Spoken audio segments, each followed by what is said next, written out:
This week I'm asking how AI has affected content creation, and can you actually stand out with so much content being churned out around the world? Here's my conversation with Erika Varangouli. If I'm doing what everyone else is doing and my addition is something on top of a skyscraper, and that's as far as this is going to go, then are you really different? Or are you just like another skyscraper next to other skyscrapers? I don't want to demonize AI and say, okay, we've been doing everything so well and now they've come to destroy it.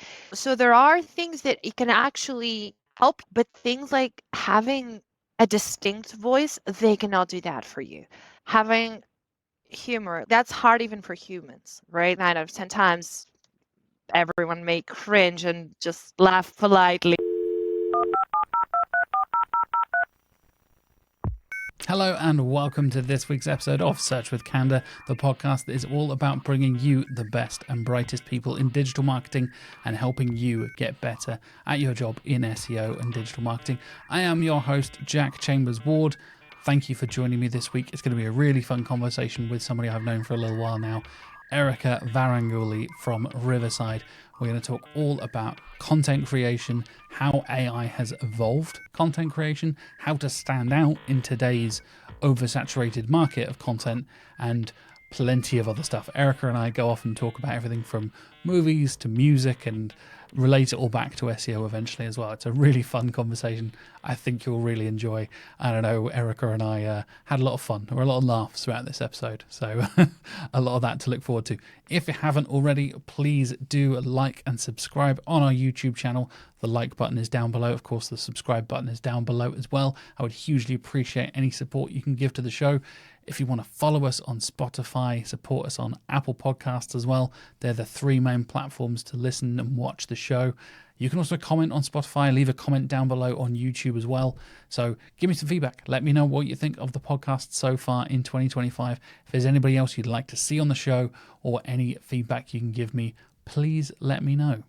Get interacting, get engaging, and it helps out spread the show and get us in the algorithms of YouTube and Spotify and all that kind of stuff as well. Anyway, I will waffle on no longer. Here is my conversation with Erika Varangouli after a word from our sponsor. Sarah here. And me, Tasman. And me, Jack. And we're all here today because we have some pretty exciting news to share with you all. We certainly do. Who wants to do the honours? Tasman, I reckon you've got this one. Yeah, I reckon so too. Tasman, go ahead. You have the honours. Right, here goes then. After 4 successful live podcasts, we are back again. That's right, this is the 5th live podcast that we're doing. Search With Candour and the SEO My podcast are teaming up yet again to record a podcast in front of a live audience. It's becoming a bit of a Brighton SEO tradition, it feels like, 5 times, and you can join us for a raw and authentic conversation about how to build your personal brand. We'll be discussing what this means, why it's important, and sharing practical advice and tips and our own experiences as well. Wow, it's pretty jam-packed, right? And it's all free to attend. And there's going to be pizza, snacks and drinks included, again, for free. When's it happening? The night before Brighton SEO at 7 p.m. on Wednesday, the 9th of April, 2025. Tickets are now up for grabs. And last time we sold out. So if you're interested in joining us, grab your tickets now before they all go. No one wants that awful FOMO feeling. And you can help us spread the word as well. Please do tell your friends, tell your colleagues. You don't even have to necessarily have a Brighton SEO ticket to attend. Just if you're in Brighton on the 9th of April 2025, you can come along and join us. The more the merrier. So we'll be popping a link in the show notes so you can get all the information you need and grab your ticket. We're really looking forward to seeing you on the night. My guest this week has specialised in content, branding and SEO in both agency and in-house for almost 15 years. During her career, she has driven millions of clicks and revenue for some of the biggest companies in the world in fintech, in SaaS, in travel, IT and retail. She's an experienced awards judge and mentor and has delivered conferences delivered talks at conferences around the world, including Search Norwich back in Christmas of 2023. Can't believe it was that long ago. That's crazy. She's also the head of branding at Riverside and has 2 birthdays, which I feel is something we need to talk about. Welcome to the show, Erika Varangouli. Oh, hi. It sounded so impressive. I'm like, who's this person? Who are we waiting for? I feel that's my job as a host, is to Yeah, introduce you and wow. hype you up and like make you feel like a superstar, you know? Like That's so what good you at deserve. it. Yeah. Hi, Jack. It's so good to finally be here. Hi. I know. I feel like it's been a long time coming. You and I literally talked about this almost 18 months ago now, like 2 years Yeah, ago. that night where I almost didn't make it to Search Norwich. So yeah. Yeah, that traumatic event of Search Norwich. Your talk was great, but the journey was traumatic, to say the least. Yeah, I made sure that everyone felt part of that drama as well, because I kept telling them, like, it's a miracle I'm here. So yeah. Well, we appreciated the effort, mate. We appreciated you making the trip. And I know we have a lot to talk about. I want to kind of start off in a couple of little fun things before we get depressing and talk about the state of the world and the state of SEO and marketing and all that kind of stuff. Yeah, and get some smiling nice... stops in about 2 minutes. So yeah, let's exactly. I'll start the countdown now. I'll do a little countdown in the corner and just like fun stops in 90 seconds. But I know you've seen one of my favorite bands. So I'm wearing a t-shirt right now. If you're watching on YouTube, I'm wearing one of my favorite bands, Opeth. And you said you've seen them in a dungeon in Athens. I need to hear this story, Erika. I need this in my life. I know there are a lot of metal fans listening because the audience tells me people have started listening to the show because they've seen promo images of me wearing an Opeth t-shirt. So I know there are Opeth fans out there. Wow. So we want to hear your Opeth story, Erika. Wow, it didn't feel like that when I was still in Greece. So, I mean, like, it's not such a super cool story, but when I first met you, and I think I had seen you wearing it on the podcast, but also you were wearing it that day. I may have been, yeah. Do I have a you couple of different ever Opeth watch t-shirts. that t-shirt, by the way? Like, is I it have the three. same I have t-shirt? 3 of them. Oh, To be okay, clear. okay. So that's good to know. So yeah, like, I lived in Athens before, like, moving to the UK, like 12, 13 years ago. So I'm also like a Paleolithic millennial, which means like an early millennial, but like in evolutionary terms. So I think it was around 2001 or 2. And just to make it clear, like, I don't want to fool anyone into believing I'm a metal fan or anything. Like, I'm super random in this stuff I hear, but I do happen to enjoy some metal bands. And I am completely ignorant to any kind of like drama. So sometimes I've offended friends by saying, "Ooh, I like them. Ooh, I like them too," and they're like, "No, you cannot like both." That's So I don't dangerous know for a lot of all metal of bands. that. I'm a There's a lot of pure kind problematic of like people in metal. whatever. Yeah, whatever I listen and I like, that's it. So yeah, Opeth. I was really into Opeth at that time. I think Deliverance. When did Deliverance Yep, that come was out? 2001. Yeah. The 2001. So it Damnation must, Deliverance. yeah. Yep. So it was around 2001 or 2, and there was this place that was called Rodon in Athens, which is like was RIP, a super, like, the best place to go and see any rock metal band for like decades. It was one of the most historic places in Athens to go and see alive. And technically it was terrible. Like, if we see it with today's standards, like the kind of gigs we go now, the sound we hear, even back then, I think if I had friends in the UK, they would tell me what is going on here. But the atmosphere was incredible. Like, I had seen like Opeth there or Moonspell, or there were like tons of legends that played there. So yeah, Opeth came, and I was like, oh my God, I have to see them live. and and because I was not like a metal fan, like how I dressed, like, you could tell, like, what is she doing here? I'm like, well, but I did have like one of my best friends. He was like a pure metalhead. So we always went together because I learned a lot of this music through him as well. So Opeth he liked too. So we went, and he was kind of like a tall guy and quite like a strong guy. You wouldn't be afraid. You wouldn't be scared to throw him in the pit, let's say. And I think you would be scared to throw me in the bed. So the convention was always that we would go together and we would stay together until he had to go and sort of do stuff in the pit. So mosh pit, whatever we call it, I'm not sure. So then I would go to the bar and I would have like my beer sitting in the bar, so I don't end up in the A&E. So but it was amazing. They didn't play too long. I remember like leaving the gig feeling like that's it. You had to play more. So it was a bit deflating at the time just because I was so into them. But it was a case of like me sitting in the bar after a bit, obviously not belonging there, but really enjoying it. And my friend just coming after like an hour, but how are you? I think I survived again.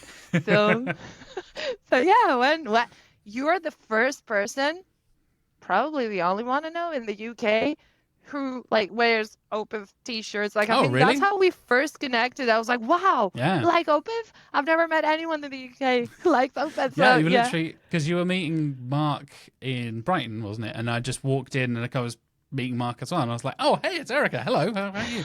And I think we'd already connected on LinkedIn, so I recognized you. Yeah. And then you said like, "Oh, you like Opeth?" I'm like, "Yes, I do." Yeah.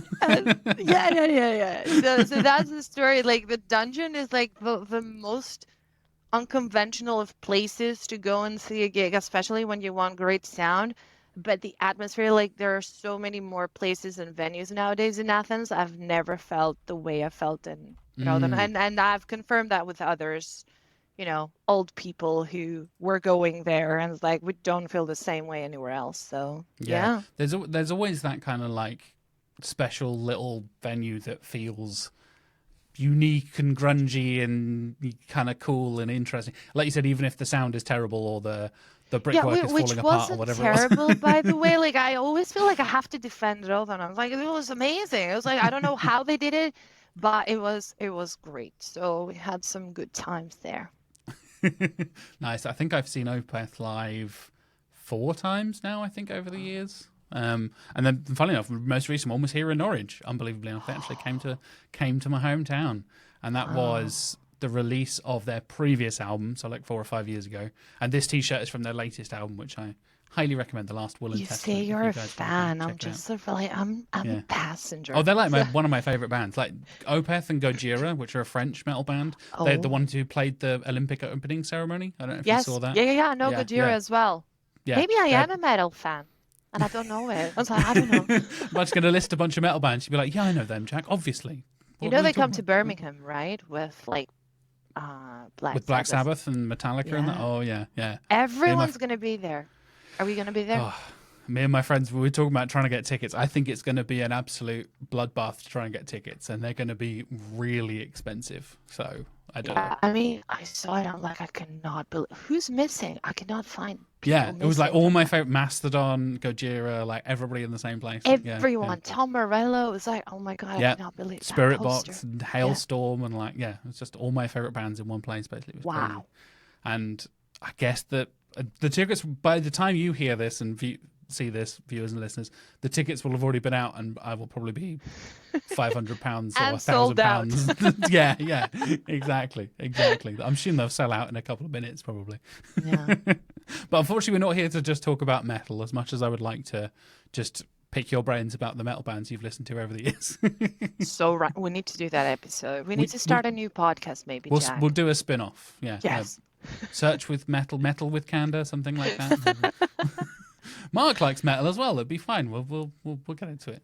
Yeah, we can sustain a couple of episodes with me as a guest. With others, you can sustain hundreds. But yeah, with me, it's going to end There's a lot quickly. of metal in SEO, surprisingly. And whenever I post about metal, or like when I wear T-shirts to Brighton, people call me out. Like I met Ryan from Ahrefs for the first time because he ran across the stadium, was like, Mastodon, I love Mastodon, mate. Great T-shirt. I was like, thanks, Ryan. I recognise you from YouTube. That's weird. It happens a lot. Say you have to have a dog or a puppy to just socialize with your dog. You just have to wear open T-shirts or something like that. Exactly. Yeah. Metal T-shirts or dogs, and you'll be covered for socially. Yeah. You need to metal it up a bit, mate. I do have a few of them from those days, like when I was running around, and so yeah, I have to bring them back up. Anyway, yeah. But I know we do have to get to the doom and gloom. We've held it off for as long as we can. Yes. And I know your talk at Brighton SEO, sorry, at Search and Orange. I'm so used to saying Brighton SEO at this point. Your talk at Search and Orange was all about content MVP and talking about how brilliantly you planned out a lot of content and the growth you experienced when you worked at SEMrush and all this really interesting kind of strategy stuff. I think a lot of people don't really apply to a lot of their content strategies. But I know we're going to have to talk about LLMs. We're going to have to talk about AI, right? So as a person who's been working in content, and I know brand's going to come up as well, that's definitely been kind of a theme for the podcast this year already. How are you feeling about the state of content and where we are in terms of like content strategies in 2025 so far? Wow. Brace yourself. Whatever fan you had. So so yeah, engagement done. So here's the thing. I do content and I do SEO and I do branding. Initially, it's like for very selfish reasons. It's because I really love it. It's like it's a great way to connect with people, right? The medium is the medium. So I was doing it as a journalist. I'm doing it as an SEO or a brand. But the pattern we're in, let's say in SEO, for a long time, it was one of my most hated words of all time terms. It's like SEO content. SEO. Oh yeah. Yeah. So which doesn't mean that all content produced for SEO purposes is SEO content. With that I mean, like, I think we all know by this point, right? And I think for a short while, very short and brief period, we kind of like thought we were going to take a breath of fresh air when, or at least I did, with like, experiences and authority not just being considered synonymous to number of backlinks or whatever. And pretty quickly that was done, because then it was like AI, LLMs, we have to create content, figure out how we get there. And now we think we've pretty much figured it out, right? So if what we figured out is like embeddings and entities, and I'm thinking, okay, so we're going back to talking about TF IDF, only like now maybe we call it EF IDF, like entity frequency. And it is so easy to just think you have deciphered it by just creating content and making sure entities are mentioned in that way and that way. And I think we're in for a whole host of like even more SEO/LLM content made just to do that. Now, if you ask me, SEO is done within context of business to generate revenue. Is that so bad? No, it can definitely generate revenue. But I think what experience shows us is that we get to that point where there's such a big flood and offering of that then you don't cut through the noise, and then something has to happen from the technology side to be able to sift through that and sort of kill 99% of it because it doesn't add anything. So pretty much what I'm saying is like we've ruined it for ourselves, because we're all like all these years just creating, if you're small, target long tail. If you're big, target everything. If you're a brand, well done, who cares? And now it's all like, we're in SEO, like for, I don't know, 20 years, no one cares about brand and SEO. So, and now I think we're at that tipping point where if the focus is again of, oh, we've deciphered what the LLMs need, which largely is what Google needed many years ago. So that there's also that kind of a bit of a mental state we're going to be in, I think, and we're already in. Then we're just talking about the same stuff, only scaled by AI in terms of production, in terms of how quickly you can do it, how badly you can do it, with minimal involvement, and then I don't know what's the way out of it. That's the big question, right? I think that's what a lot of us are kind of conscious of, especially like you said, because of the scale that people can churn out content now so much quicker, whether that's human involvement or not, it is still massively sped up and so much easier to like you said, create super specific zero volume targeted stuff or create top of funnel stuff and everything in between. It doesn't seem to matter anymore when you can just kind of do a bit of everything in a matter of minutes compared to hours and hours of us with our content briefs and our planning and our strategies and all the stuff where you're going in and thinking about various different bits and pieces. If you can just kind of throw everything out there and see what sticks, which I think a lot of people are doing when it comes to using LLMs in their content creation process. I know there was Crystal Carter's talk at Search Norwich last year talked about bringing in that human element and things like opinions and expertise and all this kind of stuff. I totally agree. I think that is partly where you can, as you said, stand out from the sea of crap that we see from LLMs. But you can also fake that stuff using AI and LLMs. We're seeing people with fake business profiles and about pages that aren't real humans and AI generated photos with an AI generated bio that links to a fake LinkedIn profile and all this kind of stuff. And as much as people think like, oh, that's the, double EAT signals or whatever, it's just a bio page. That's not how EAT works. That's massively oversimplifying it. But I think you're totally right when you see that kind of push towards that scale and the nature of being able to kind of do everything now. It is kind of terrifying. And I've seen a lot of people move towards, I've seen people doing it in podcasting as well, even outside of, the traditional text on a web page, HTML type stuff that we usually speak about when we think of content. We're so far removed from that when it comes to video and audio and all this kind of stuff. There are entire TikTok profiles that are just AI generated stuff. There's that make money through advertising and all this kind of stuff. It's crazy to me that, I feel like, oh no, it's coming for our jobs as SEOs. And now I'm a podcaster hearing, what Mark does with the SEO pattern podcast using Google's Notebook LM. You can generate a podcast with the two very American hosts doing their little thing. It's like, I guess that kind of sounds like a podcast. That feels weird to me as a person who's been podcasting for 15 years. Now the robots are coming for me too, kind of thing. But the thing is, for me,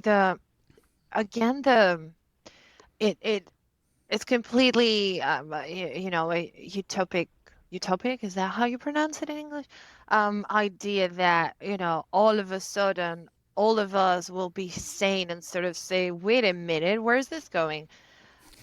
But at the end of the day, like the capabilities we have now are great, right? I'm so glad I can spend way less time creating a brief than I had to before, right?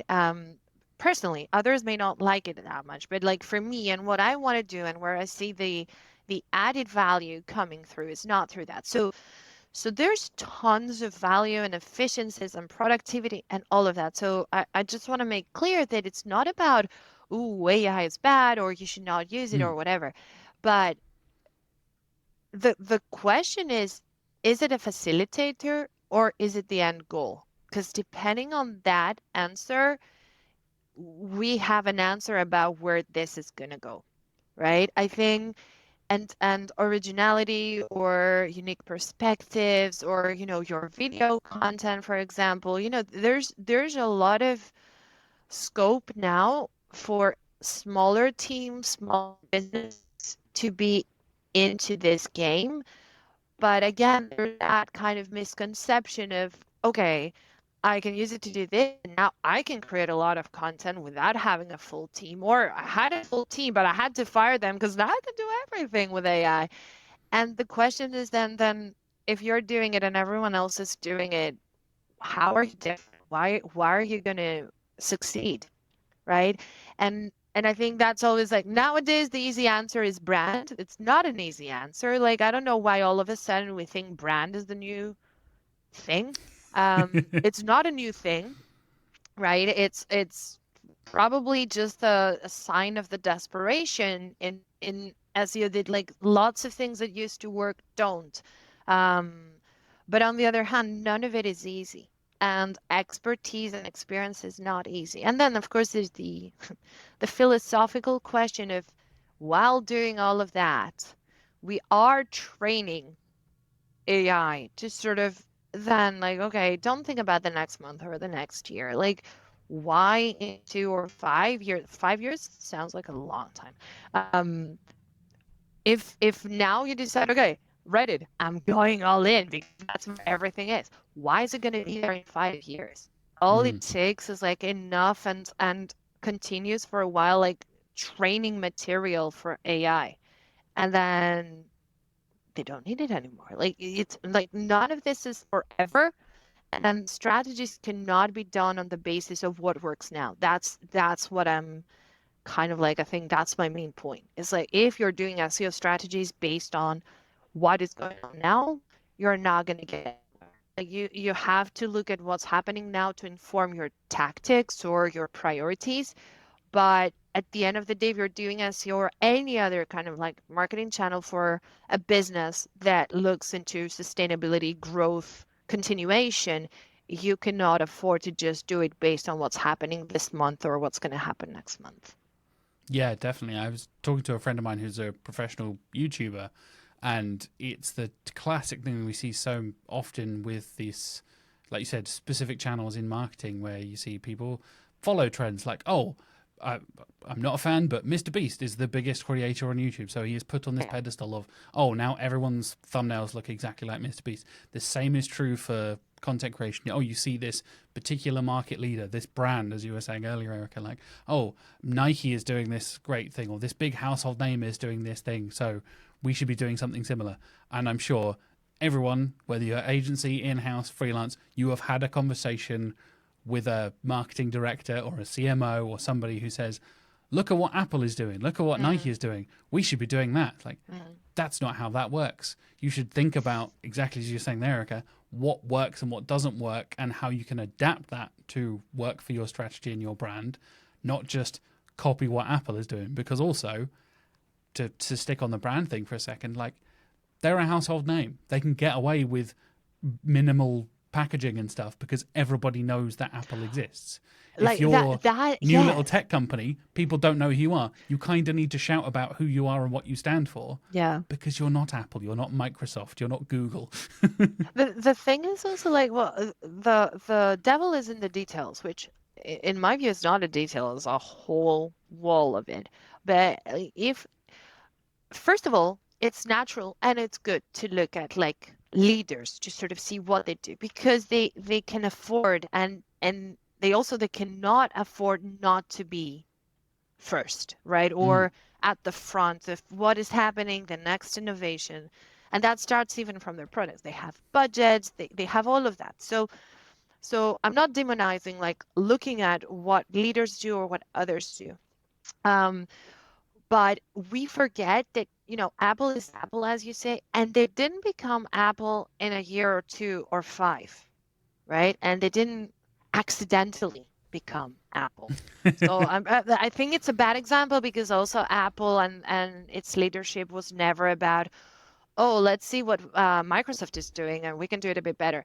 But that brings me to my next point. Like, I don't know, have you watched Mad Men?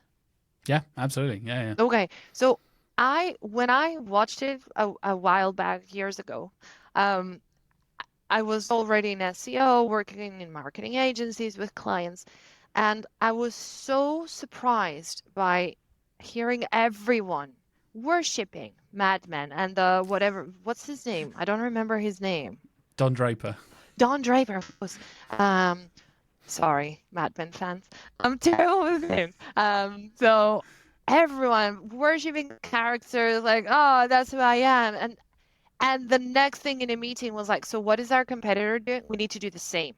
I was like, I've never seen such a huge discrepancy between what people aspire to on their personal kind of like lives, but looking at professional, right? Because it was relevant to us in wider terms.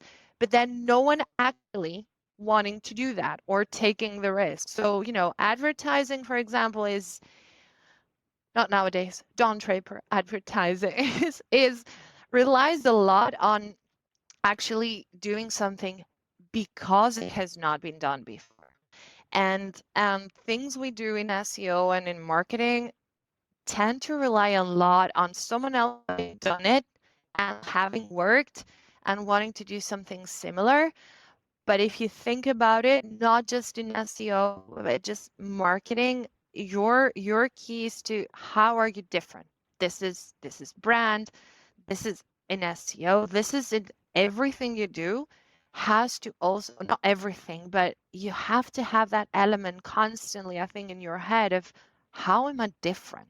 If I'm doing what everyone else is doing and my addition is something on top of a skyscraper, and that's as far as this is going to go, then are you really different? Or are you just like another skyscraper next to other skyscrapers, and then it's whatever, just a window's a bit different? And who cares? And then Don Draper falls out of that window in the Yeah, it's intro like, about that. Exactly. Yeah. yeah, but for me at that point, I remember thinking, because I was like, oh, I saw like in meetings all the time, and it was like, even for creative campaigns and even for brand campaigns, you would pitch ideas, you put ideas on the table, and the first question you would receive would be, has anyone done it before? Did it work? No. No, And that's the it's a, point. yeah, it's a difficult thing to sell. Like from one side of it, it's there is no proven track record of this success, so we're going out and, like you said, we're taking a risk, right? And I think we see this a lot with smaller companies, with startups, with people who have, like we said, it's not a huge global brand that has billions of dollars to lose or whatever it is. Like, you can see these smaller brands take these chances to try something new or do something different.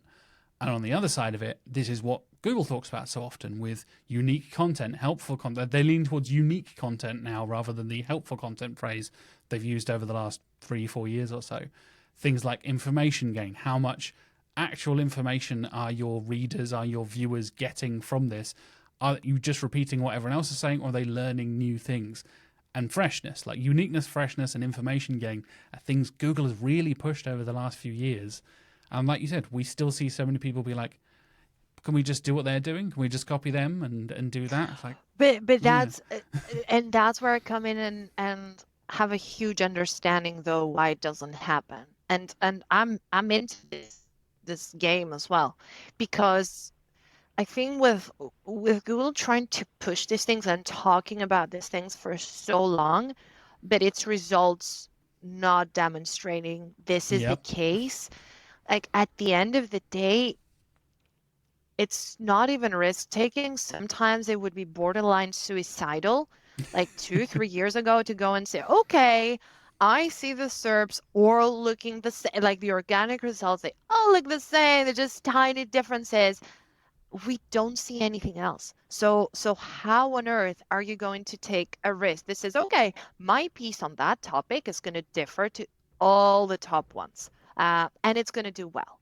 And I tell you what, from very anecdotal experiences, like my own experiences, in the past, whenever I've done that, it was very rarely that it would be successful. So even when like I was deciding that, okay, and even for intent, we understand intent, or we think we do via what Google serves, right? And we forget that you have to have like some basic principles there from, like, I don't know, human logic. Sometimes the results just don't make sense, right? For what people are searching for.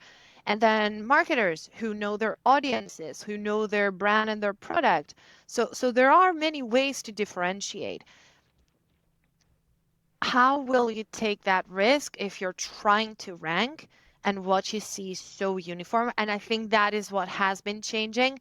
And that is why also there's a lot of, the talk about, okay, so Reddit now. But again, in that sense, you start to see that uniformity just a bit different to what it was, right? You still don't see so much, difference in what it brings now. There are different formats, not necessarily, or with everything, seeing way more different voices or way more different like ways of saying things. And I think that ties a lot into what also Mark and you guys analyzed about. We have queries, we have like, I think it was 9 buckets of like type of yep, query that can be.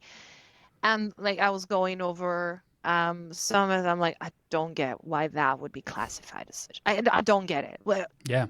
granted, I'm not the voice of logic here. I'm not professing to be the most logical person, but sometimes things don't resonate, and then you have to balance what makes sense as a marketer, as a brand, as an SEO versus what actually is successful.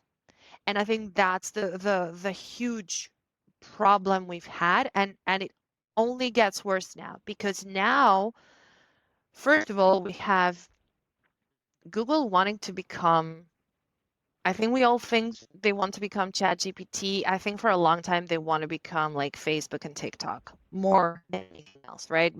It's more about stickiness than actual helpfulness or personalization. But those platforms have personalization and stickiness, so that's a gold standard. So we see Google doing that. We see LLMs, which are glorified standards that Google had years ago, right? Terrible, terrible results, but that ease of thinking that you can write as you speak and then get something that is plausible many times without even doubting it.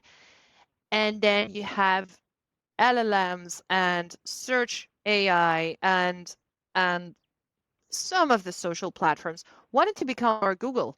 They don't have to, they're not made to do that, but in terms of like giving you access to more information, giving you sources, I don't know how in terms of social platforms in terms of like misinformation and disinformation and all of that. So you have all those very different technologies and behaviors, and what works on one doesn't work on another. So in reality, AI, we think, speeds up our delivery, but at the same time, it just puts us into an endless wheel of having to create in different ways. Because like what I'm seeing, for example, now is things that don't work on Google in terms of content, for example, or wouldn't work. I wouldn't go for them now. You can do amazingly well on LLMs. So what do you do? Uh, Yeah. you start creating double the content because like you need two different types of content, and you still have to sort of do amazingly well on social. So that's mental. And at the end of the day, we end in that pretty much same position, I think only 3 times more, where we feel many times that we cannot afford not to be there. The places we have to be now are way more than they were before. Um, and what works for each one of them is very different. So I think we're going into more and more of that, and all of that while training AI to potentially kick us out even more as we go. Like I don't know if you saw, but Sear Interactive, they published like a really cool study of 10,000 keywords, right? And it was like the CTR when AI overviews is present versus when it's Yep. not. It's like more than 50%, I think, down. I don't remember the exact numbers now. It went from, so this was click-through rate for organic results when AI overviews are present, and it went from, I think it was like 6 or 7% down to like less than 1%. It was like an 80 or 90% drop off sometimes. It was And yeah, I don't want to misrepresent the no, Hill and no, their work there, but it was huge, and like we expected it. Like I don't think we are surprised. I think when we're surprised is earnings calls from Google when they say we see people clicking through more, and it's like no way. Have you ever, like, only when I check as an SEO and I'm curious about the links that are there, but never as a consumer did I that. So we're doing all of that, and it's not even like 5 years ago or 3 or 2. If you were doing it, you were doing it to build your long-term growth and your short-term and mid-term results, right? And right now you're doing it, and I think that big question of, is all of this going to be obsolete in a year, 2 or 3 from now? And I think as marketers, this is a big problem. Like unless you have that model where you go into something for a couple of years to make money, you go into something else, or that's great. That's absolutely fine. You're fine. But if you're actually like a business that it has been there for a while, wants to continue growing, sustaining the product, then it's kind of crazy right now. yeah, definitely. I've got the stats from the SEA study here. So for the paid side of things, this was the a pretty big drop. So with no AI present, the click-through rate for Google Ads and paid ads was 21.2%, and that dropped to less than half of that at 9.87% when AI overviews were present. So again, we always think of SEOs have been talking about, PPC are stealing our clicks for all these years, and then here comes AI overviews reducing everybody's click-through rate, because the SEO results, I wasn't far off, I slightly exaggerated it, but it's a 70% drop-off from 2.94% for organic results with no AI overviews down to 0.84% with AI overviews. Yeah. So, yeah, crazy. And then the other side of that was it increases the click-through rate if they're added as an AIO source, of course. So that goes from about 0.6 to just over 1% if you're included as a source in AI overviews. So there's a little bit of balance there, but the maths does not add up in our favor. Yeah, but it's like just a bit of a more detailed featured snippet. So a featured snippet, you had one, now you may have like 4 or 5, however many. So again, like that base is getting narrower and narrower. And I think something tells me that, their rates for paid is a problem because it is a direct attack to their business model. So they're going to figure it out because they want to figure it out, right? Organic, on the other hand, they don't have to figure it out because it doesn't matter. So again, we're doing well. I feel like we have to say something fun and optimist, but Something I cannot think positive. of it. Like, ask me something to say something nice about how things are gonna go. Well, I will pivot for very briefly to give us a positive thing. Tell me about your favorite movie sequel, because I know we briefly talked about this, and I do a whole podcast about bad movie sequels called sequelizers. Yeah, But I know you're a big movie fan as well, so spend a couple of minutes to cheer us I'm up, gonna Eric. be so predictable. At least like Mark would know, but like I have to say The Godfather too. Like, they cannot get better sequel than anything. Yeah, agreed. It's. I think that the interesting thing for me is Godfather Part 3, which we have done on sequelizers before. It's nowhere near as good as the first two, which are all-time 10 out of 10 masterpieces, but it's still pretty good. Like, it's a drop-off from a masterpiece to, like, still all right, like, pretty good. It's still better than most of the crap movies that we have. Look at all the recent, like, to stick on the superhero thing, like all the Marvel villain stuff we've seen with the Venom movies and Craven and Madam Web, and they're unwatchable trash. The thing I'd is, take like, Godfather Part 3 over any of them any day of the week. it's funny you should say that because first I have been listening to, not reading. I made a huge change in my life this January. So I've been listening to Al Pacino's autobiography. Oh, yeah. Yeah, the last few weeks. It's taken me weeks. That's how bad I am. But so there, because it was always like a question in my head, what on earth happened in 3? And I always prefer to think, oh, it's Andy Garcia. Sorry, anyone likes Andy Garcia? I'm not your friend. So so I was like, Andy Garcia and Sofia Coppola not doing any favors there. But I always knew that was not the case. So Al, my friend Al, Your best friend explains Al. Yeah. a bit how like 3 was done very differently to 2, and for different, from motivation to actual like investment, not in money but in terms of investment from the creators. So that explains a lot of things. I agree that it's not like a bad movie compared to many other bad movies, not at all, but it's just so uneven. Like, I would prefer not to have part 3. Like, it would have been fine to leave it at 2. And Marvel, I was thinking the other day, honestly, I've watched so many of them. It's like proof that I've reached my brain capacity, because anytime I've watched a Marvel film, and that goes even to the first one. So even the ones you like, Jack, I watch them probably. The moment it ends, I don't remember anything. Like, you ask me a week later, did you watch that? Yeah. What did you like? I don't remember what was happening in that film. So I don't know what that is. Like, I've reached brain capacity with those things. So yeah, but arguably I would say, if anyone thought, oh, that's a very boring answer, Godfather 2, we all know that. I would also put Police Academy 2. So Ooh. Wow, Yeah. Police Academy fan. Okay, that's a spicy take right there. Yeah, That's, it started yeah, getting yeah. gradually worse, but it took them a few sequels to make it very bad. So that was also like a good We only follow-up. have like 4 or 5 terrible sequels as well. Like 7 or 8 of those films at this point. I think it's ridiculous. Yeah, I think after 4 it starts to get a bit Yeah. but yeah, it's like 2, 3 were absolutely amazing. Great follow-ups, amazing stuff.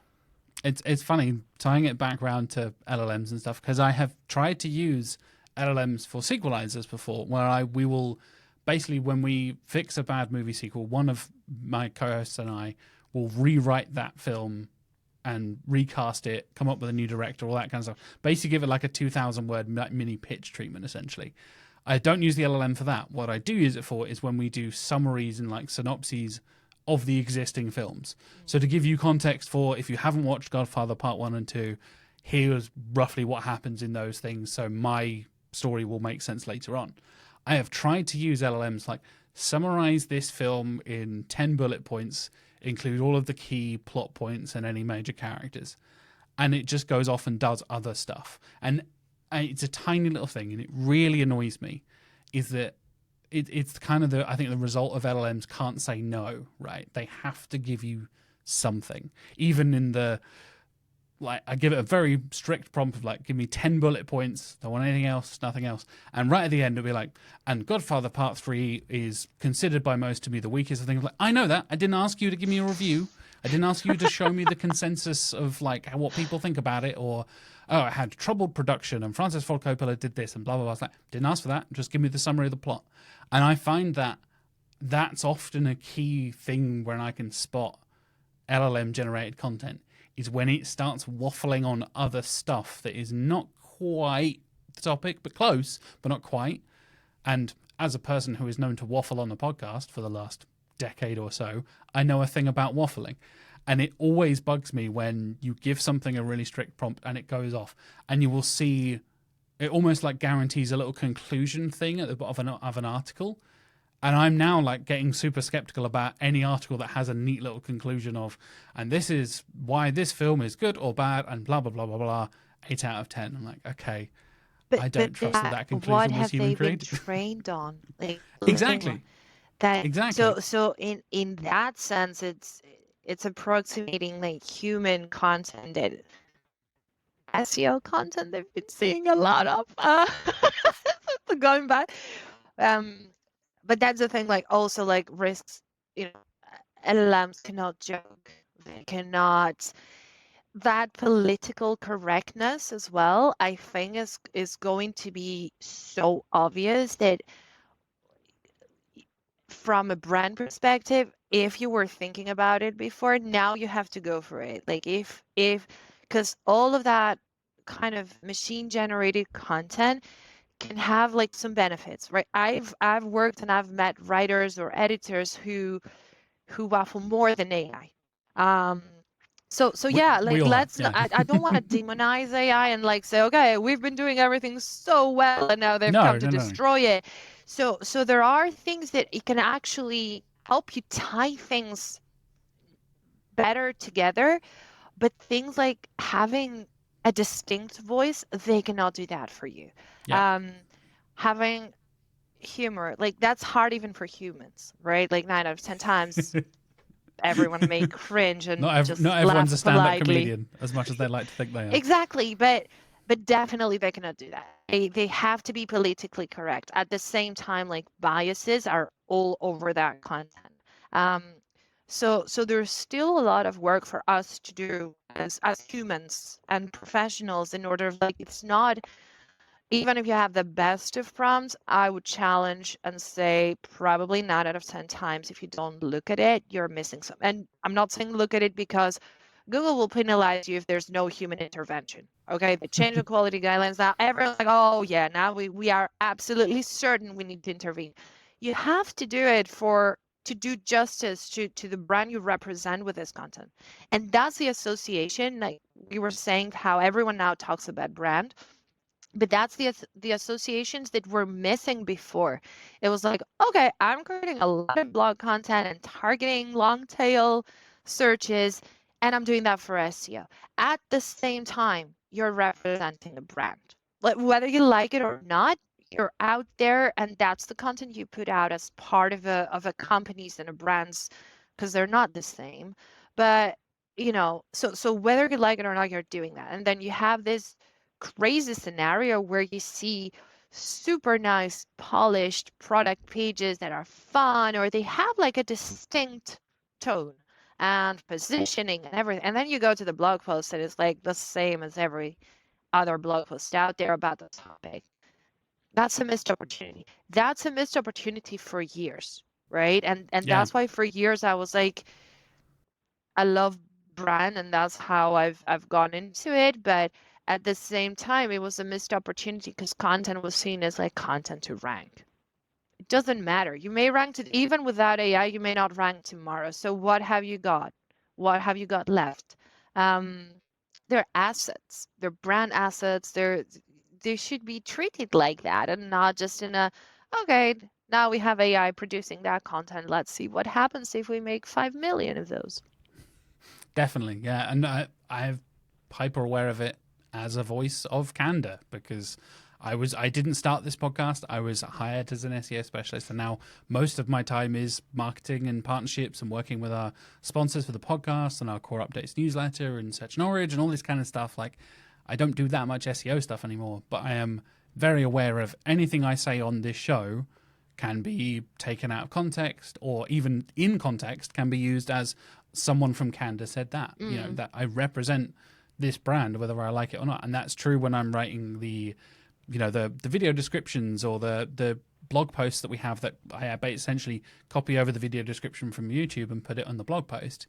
It needs to be kind of along similar kind of lines. I can't just, like you said, do some crazy wacky, oh, Jack is really silly on the podcast, and then you come and speak to the team here, whether that's our design team or our SEO team, and we're all super deadly serious, and everybody's like, I know you know some of the Candour team, Erika, you know this isn't true, but we have that. I'm aware of that, me being this voice and being part of the podcast and representing Candour, even when you're going out to conferences or a guest on somebody else's thing or anything like that. I think you're totally right that so many brands kind of overestimate the channel alignment that they have. And I'm using the example that I've brought up a couple of times now, is when we saw that weird phase of like unhinged social media posts from a bunch of brands a few years ago, where it would be like an airline is making like jokes about dildos or whatever. You're like, okay.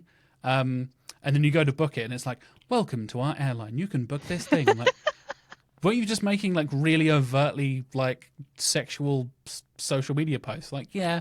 Anyway, here's our deadly serious corporate website. You're like, okay, well, that's not the brand I was invested in. I clicked on that thing because I thought you were funny and cool from social media.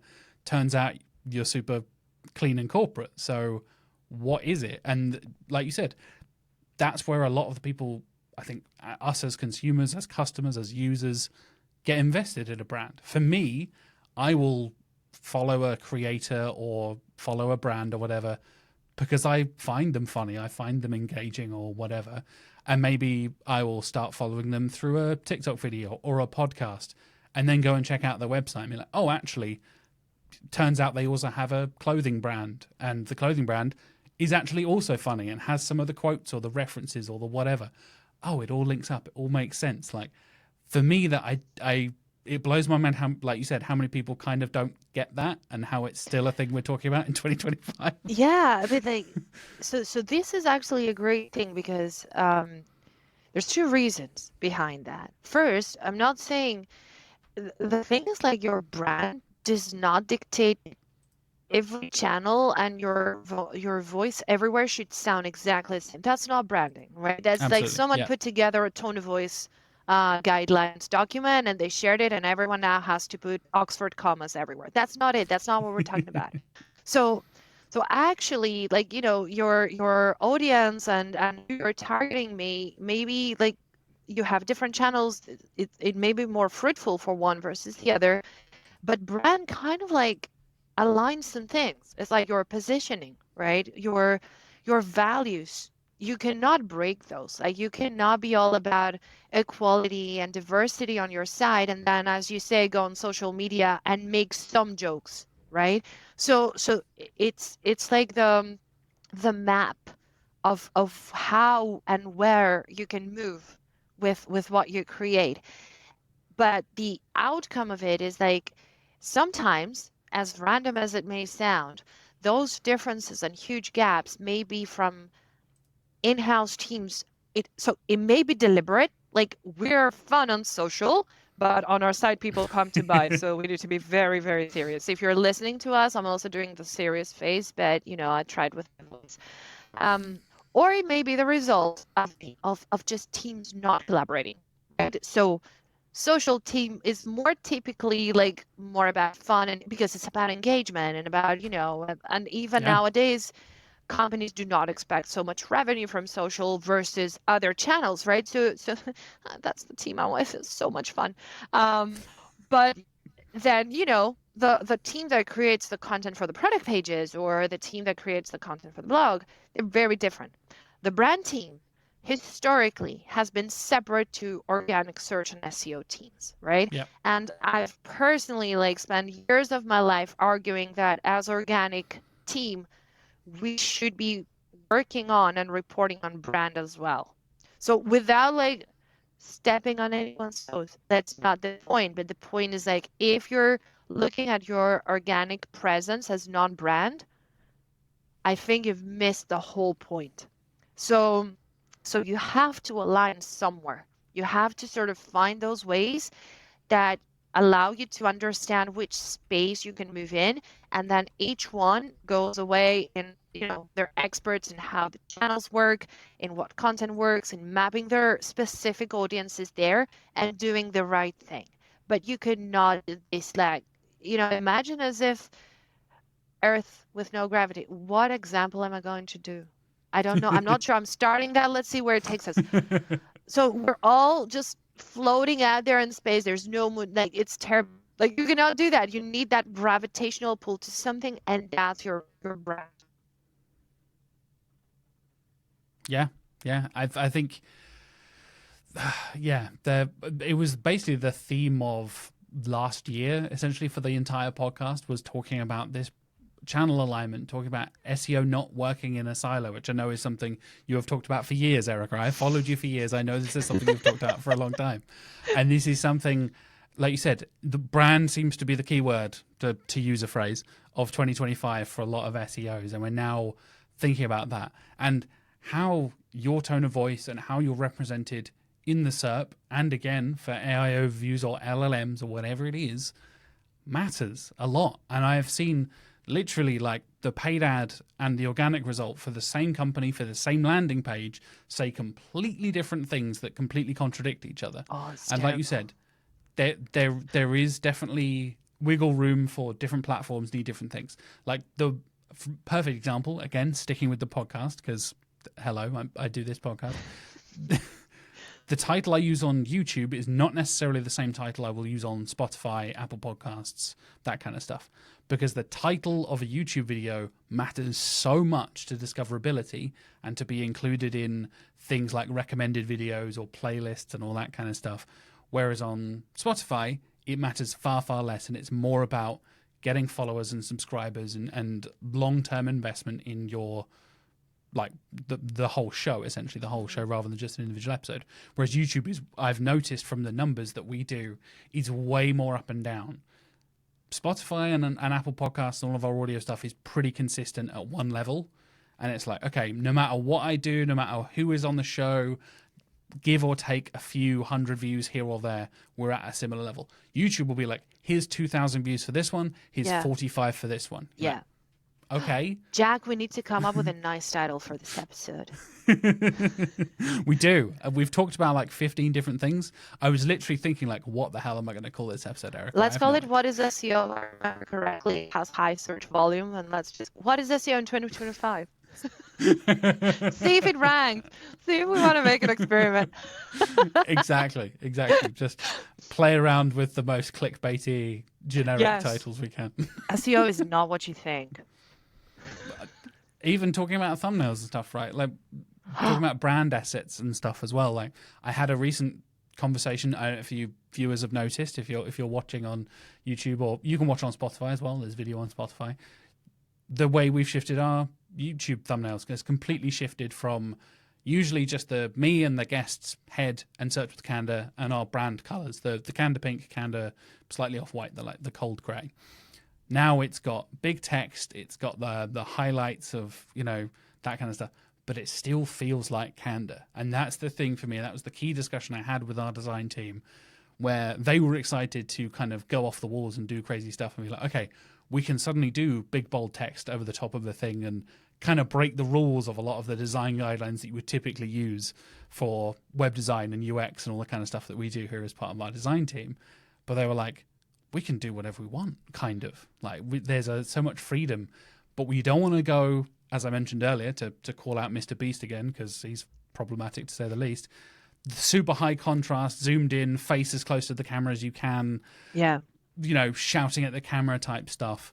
That's not the kind of podcast or YouTube videos that we want to create, whether that's Mark doing stuff for Also Asked, whether that's me doing the podcast, whatever it is. That's not the thing that aligns with us and our values. And the fact that we can adjust, like, oh yeah, the thumbnail says this, but it does accurately represent what we're going to talk about on the show. It's not clickbaity. It's not trying to fool you or anything like that. I think is when you get that trust, and again, trust in Google being a whole thing as well. That's a whole other topic that we don't have time to talk about. But trust in brands. You can erase that stuff so easily with the wrong kind of message or a thing that goes against the values of your established audience, or making a change, like we said, take a risk and do something crazy and then be like, oh no, I had an established audience that I've now alienated. What do we do now? All our numbers are down. The thing there's as well, always the because risk there, right? yeah, and because we talked about risks before, let me be clear. Risks are not like crazy on a whim. Let's take that risk and do something. Because again, as a brand, you make like a big mistake because you took a risk, or you sort of, what you did is let down your audience, right? It takes 10 times the effort to fix that. So 100%. it's Yeah. like building a brand is not a matter of like optimizing some title tags and going on Reddit and posting a few things. So now I rank with Reddit for my brand search. It's not that. Taking a brand takes years, takes innovation, takes consistency, takes knowing exactly who you are and why you do what you do. And it doesn't take that long to ruin it. You can burn it down in 5 minutes. It doesn't take that long for people to forget you. I was reading an awesome article about Nike and their decisions there, which were all based on efficiency. And like even Nike, well, people forget. Guess that. Like it's like a friend. You never go out, you never talk on the phone. Okay, you may love them, but you're never gonna think of calling them when you have a bit of free time to do something. So like you have to be very, very thorough and very strategic with how you manage. Like your biggest asset is your brand, your product, of course, right? What you have, and then is how you are perceived, and how do you want to be perceived about it. So you cannot take risks like that with it just because something's fun or you're desperate. I'm not saying anyone is. Have a little bit of fun. Try not to be desperate. No one likes desperate. If your brand is desperate, fair enough. Good luck to you. or just have fun with that. Like I know many people may say, I love Surreal as a brand on social, right? The product also fine, but if I'm honest, I know the brand and it makes me laugh so much. And they do play on these things. They play on the things that they're way smaller than their big competitors and the big companies out there. Maybe their team is so small and they're amazing. They're just doing a great thing. And they're playing with the limits of what could be acceptable or what not. But because they consistently do that, it works. So yeah, I don't want to give specific shout outs or whatever. Like I don't get any money. Maybe I should get money from Surreal for this kind of advertising. Yeah. But it's a brand. This is now the social media clip so that we get them to sponsor. Both you real- and me.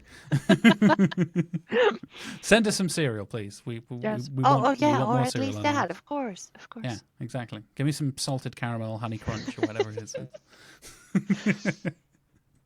Anyway, I think that about wraps us up, Erika. And we talked about a million different things. Good But I luck still have finding one- that title for YouTube. I know, right? Yeah, I'm gonna have a job ahead of me trying to find a proper title for. It's gonna be one of SEO in a those like dungeon. 400. Hey, there we go. That's an audience, I guess. Well, thank you so much for having me, Jack. Like it was, I didn't realize how time flew. I know. I kind of knew we were going to be like this, but like I said, we've had conversations before that just fly by. Can So we do a sequel and promise to make it better than the first there we go. episode? And then we don't do a part 3 ever. Exactly. Yeah. Until one of our children gets involved, and then they try and make it, and it all goes wrong. And Yeah. we- Or we- Andy we- Garcia gets in touch. or and Andy it's like, Garcia's- I know yeah. a couple of things about SEO. Maybe I can do a third. There you go. There you go. When this podcast is hosted by Andy Garcia, you know we're in trouble. Probably get a lot more clicks though, unfortunately. Well, you think? I don't think so. Maybe. think? Maybe. I really don't like him. Anyway, Well, thank you for joining me, Erika. Like I said, it's been a pleasure. And where is the best place to follow you and what you're up to, talking about SEO, talking about content, talking about brand, and all that good stuff? Where can the listeners and viewers follow you? yeah, I've been a bit off lately, but by the time this airs, I hope I'm back because it's constantly in my mind. So mainly I'm on LinkedIn. I don't have a great relation with X and Blue Sky. I'm there, but I'm like, should I? So LinkedIn is where you find me until I really pull it together and build my own website, which I've been trying for a year now. So that tells you a lot about I'm me. doing the same thing. I've been trying to build my own website for 3 months at this point. Yeah, it's like I'm not. Yeah, I will get serious about it though. So yeah, mainly LinkedIn. That's where you reach out and get in touch. Amazing. That'll be linked down below, folks. If you want to go and follow Erika, learn a bit more about brand, content, all that good stuff. And I will even link to all the studies we've talked about, Erika's Search Knowledge Talk, if you want to learn more about content, MVP, and all that kind of stuff. I'll put loads of links in the show notes so you can go and check those out as well. Thank you once again, Erika, for metal discussion, LLM, existential dread, brands, and everything in between. And The Godfather, of course. And The Godfather, exactly. Thank you so much, Jack. It was a huge pleasure. Thank you. And that wraps up this week's episode of Search with Candour. Thank you so much for joining me in my conversation with Erika Varangouli. I think it was a lot of fun. Hopefully you had a lot of fun as well, learning about The Godfather, Opeth gigs and heavy metal gigs, and AI for content creation and everything in between. I will be joined next week by Kasper Ziemanski. We're talking all about what really matters in SEO in 2025. Kasper used to work at Google, by the way, and runs a brilliant agency along with another former Googler, Philly Weiss, and they have some really interesting insights. I'm talking all about that with Kasper next week. Basically, focusing on the stuff that matters and ignoring and stop wasting your time on the stuff that doesn't, which in theory will optimize your workflow, hopefully make your job a lot easier and make you better at SEO at the end of the day. Like I said, stay tuned for that. That will be out next week on Monday. As always, you can subscribe here on YouTube so you don't miss a thing. Hit the little notification bell so you're notified when that episode goes live. Same thing, follow us on Spotify and you'll get that episode straight delivered to you. And you can, of course, subscribe to coreupdates.com, which is our newsletter that Mark and I do every single Monday as well, which will also have the latest episode of the podcast in that newsletter as well. So there's many different ways to get the podcast and many different ways to make sure you don't miss next week's episode. In the meantime, thank you once again so much for watching or listening, and I will see you next week. Have a lovely week.